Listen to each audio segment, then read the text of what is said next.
2025-26 ஆண்டிற்கான மத்திய பட்ஜெட் இன்று நாடாளுமன்றத்தில் தாக்கல் செய்யப்படுகிறது.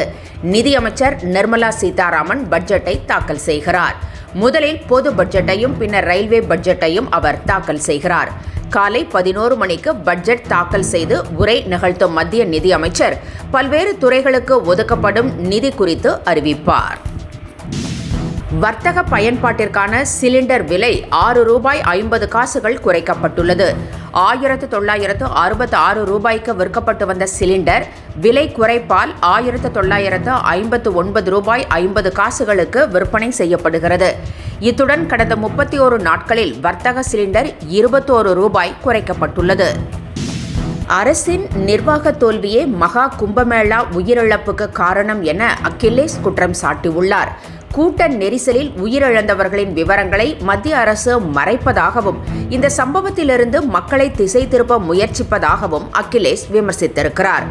யோகி ஆதித்யநாத் ஒரு பொய்யர் என சாதுக்களே குற்றம் சாட்டியிருப்பதாகவும் அகிலேஷ் கூறினார்.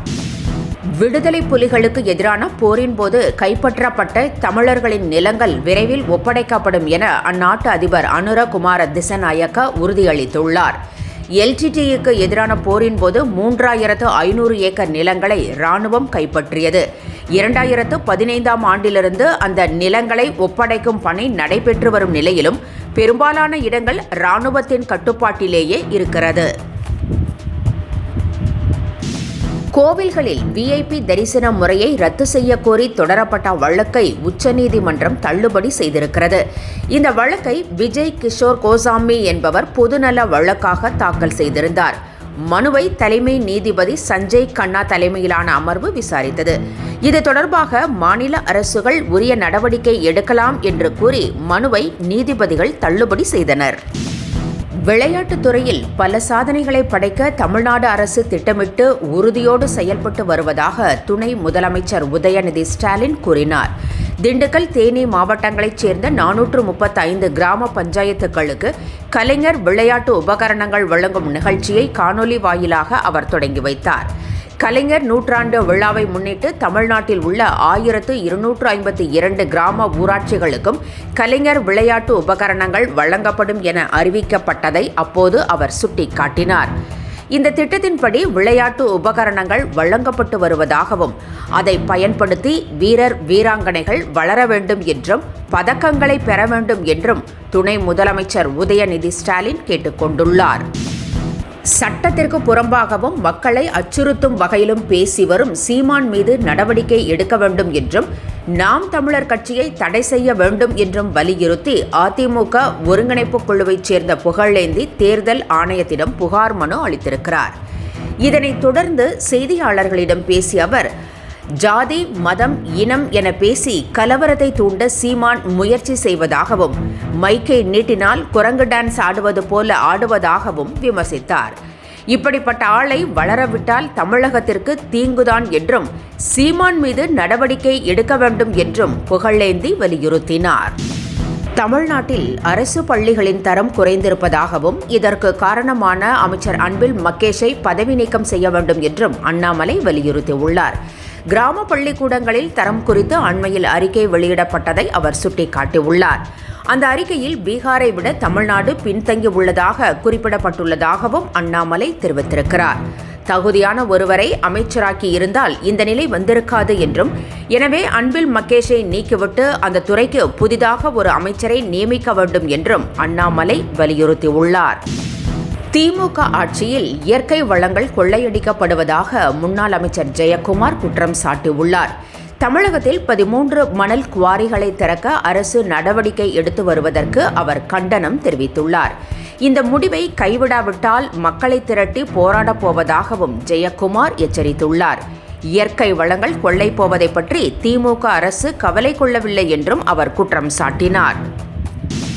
தமிழக வெற்றிக் கழகத்தில் இணைந்த ஆதவ் அர்ஜுனா தன்னிடம் அரசியல் குறித்து எதுவும் பேசவில்லை என திருமாவளவன் கூறியுள்ளார். விசிகாவிலிருந்து நீக்கப்பட்ட ஆதவ் அர்ஜுனா தமிழக வெற்றிக் கழகத்தில் இணைந்தார். அவருக்கு கட்சியில் தேர்தல் பிரிவு பொதுச் செயலாளர் பதவி உடனடியாக வழங்கப்பட்டது. இதனைத் தொடர்ந்து திருமாவளவனை சந்தித்து பேசினார். இந்த சந்திப்பு குறித்து விளக்கமளித்த அவர், திருமாவளவனின் அறிவுரைகளை ஏற்றுக்கொண்டு எதிர்கால அரசியலுக்கு பயன்படுத்துவோம் என கூறினார். அதேவேளையில் சந்திப்பு குறித்து பேசிய திருமாவளவன், இருவரும் அரசியல் பற்றி பேசவில்லை என விளக்கமளித்தார். டாஸ்மாக் கடைகளில் காலி பாட்டில்களை திரும்பப் பெறும் திட்டம் விரைவில் அமல்படுத்தப்பட உள்ளது. இந்த திட்டம் தொடர்பாக சென்னை, சேலம், திருச்சி, மதுரை என 4 மண்டலங்களாக பிரித்து டாஸ்மாக் நிறுவனம் டெண்டர் கோரியுள்ளது. இறுதி செய்யப்பட்டு ஏப்ரல் இறுதிக்குள் காலி மது பாட்டில்கள் திரும்பப் பெறும் திட்டத்தை செயல்படுத்த டாஸ்மாக் நிறுவனம் திட்டமிட்டுள்ளது. பின்னர் டாஸ்மாக் கடைகளில் காலி மது பாட்டில்கள் விலைக்கு எடுத்துக் கொள்ளப்படும்.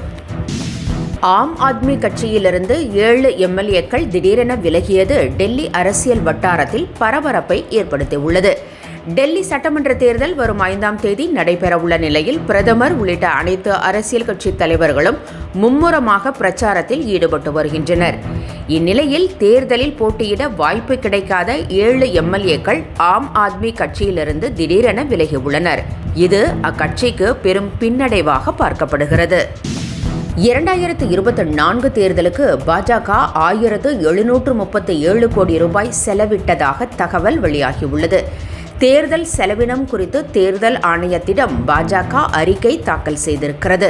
அந்த அறிக்கையில் 2024ஆம் ஆண்டு தேர்தலுக்கு 1737 கோடி ரூபாய் செலவிட்டதாக பாஜக தெரிவித்துள்ளது என தகவல் வெளியாகியுள்ளது.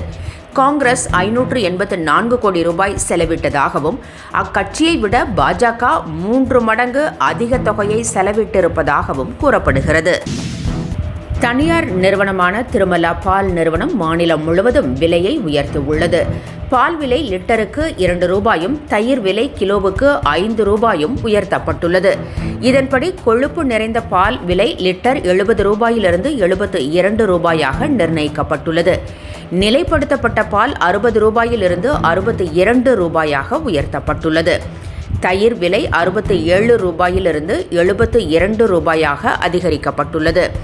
மற்றொரு தனியார் நிறுவனமான ஜெர்சி பால் நிறுவனமும் வரும் 3ஆம் தேதியிலிருந்து பால் விலையை உயர்த்த இருப்பதாக தெரிகிறது. இங்கிலாந்துக்கு எதிரான T20 தொடரை இந்தியா வென்றுள்ளது. 5 போட்டிகள் கொண்ட இந்த போட்டித் தொடரில் ஏற்கனவே 2-1 என்ற கணக்கில் இந்தியா முன்னிலையில் இருந்தது.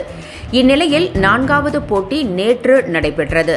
முதலில் பேட்டிங் செய்த இந்தியா 20 ஓவர்களில் 9 விக்கெட்டுகளை இழந்து 181 ரன்களை எடுத்தது. அடுத்து களம் இறங்கிய இங்கிலாந்து 166 ரன்களுக்கு அனைத்து விக்கெட்டுகளையும் இழந்தது. இதன் மூலம் 3-1 என்ற கணக்கில் இந்தியா தொடரை வென்றுள்ளது. என்றும் உங்களுடன் மை இந்தியா. முக்கிய செய்திகளை உடனுக்குடன் தெரிந்து கொள்ள சப்ஸ்கிரைப் பண்ணுங்க, பெல் பட்டனை பிரஸ் பண்ணுங்க. என்றும் உங்களுடன் மை இந்தியா.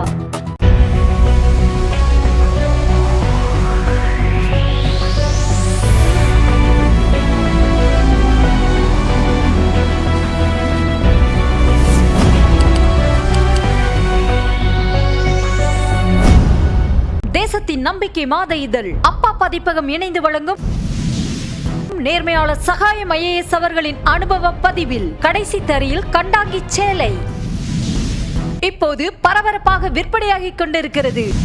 புத்தகத்திற்கு உடனே அழையுங்கள் 701002 9823 9315077173 மற்றும் 8925917667. கடைசி தரியில் கண்டாங்கி சேலை.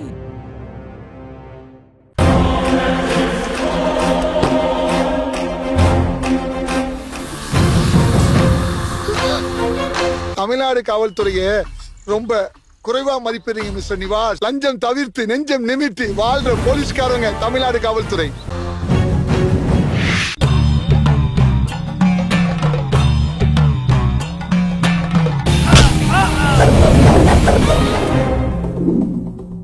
நேற்று நான் இன்று நீ திகில் கிளப்பும் அதிரடி ஆக்ஷன் திரைப்படம் OTT+இல் ஒளிபரப்பாகிக் கொண்டிருக்கிறது. காணத் தவறாதீர்கள்.